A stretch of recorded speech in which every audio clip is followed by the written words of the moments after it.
Hey Sharon, I've looked over your lesson plans and here's some feedback for you.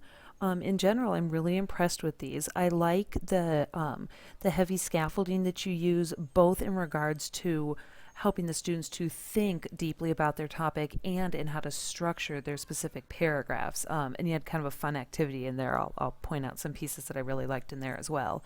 But I think this is really well done, especially for an 11th grade class writing, an informative or a research-based essay. Let me show you some particulars that I like that I want to see you continue to do as you lesson plan. I like your very explicit information about both prior content knowledge and new knowledge. I think that really helps me to understand what it is that you expect out of your students coming into your class and what it is you expect of them to get from the lesson plan. Your essential questions are very well written, and I was really glad to see the fact that you brought those into your lesson plan as well. That's not something that people typically do. It's something I feel like I often have to push for, and you did it quite naturally, so I was glad to see that.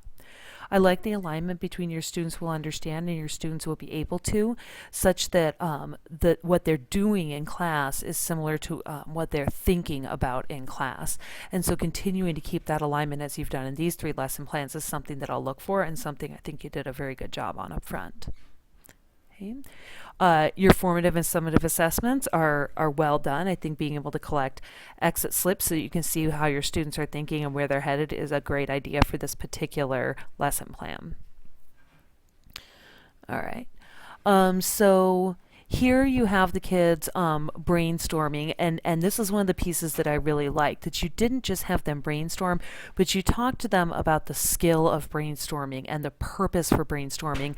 And then I also like the fact that you have them working in topic groups, so that way they're both writing about, thinking about, and speaking about their topics to other students around them. And I think that really can help, when you're hitting all of those different modes, I think that can really help make a much more powerful connection for the student. So I really like to see that intentional grouping on your part. Your interrogation sheet that you attach to this is wonderful. I have not seen something so well scaffolded like that as far as interrogating a topic goes.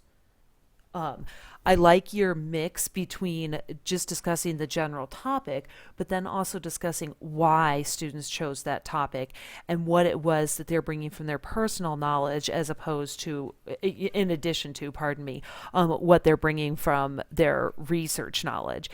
You also have them thinking about audience as well as content. And so I think that all of those components in there are really well done and very important, especially at 11th grade level, to be thinking about all those.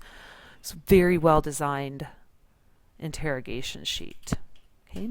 I like to see the fact that you're asking students to do a lot of sharing aloud, but you're also allowing as how some of them may not be very interested in doing that. And that helps me to get to know you as a teacher as well, that these are things you want to encourage your students to do, but it's not something that you're going to force them to do. And so that helps me to get to know you as a teacher pretty well. In your second lesson plan, okay. This is the one where you're having them structure their quotes. And again, some of the pieces that I liked have carried over into here. Lots of information about the prior content knowledge and good alignment in all of your desired results section here. Makes it very clear for the students what you expect of them and what they need to be doing in class.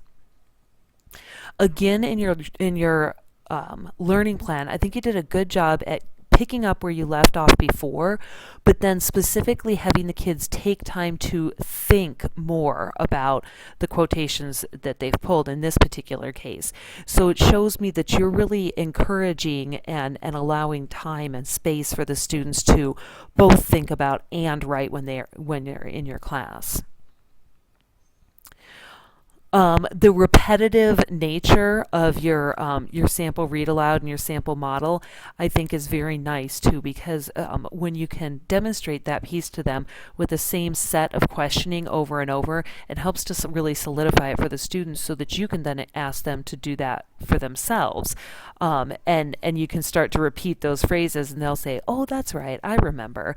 And so I liked the well thought through repetitive nature of your asking and saying and your back and forth with the students in that particular case. your your third lesson plan. Okay. Let me just get right into the lesson plan. Everything in the desired results section is very well done. Okay. Um, I like the fact that you did a heavy scaffolding and a very specific writing skill here, looking at transitions. You both talked about why we use them, why they're important, and then some very specific ways to use them. I think that this is a cool activity to put together, the tell a sentence one, to demonstrate to students while connectivity can happen, if it happens without staying on topic, it doesn't work, and then vice versa. If it stays on topic but they're not connected, it doesn't work for the paragraph.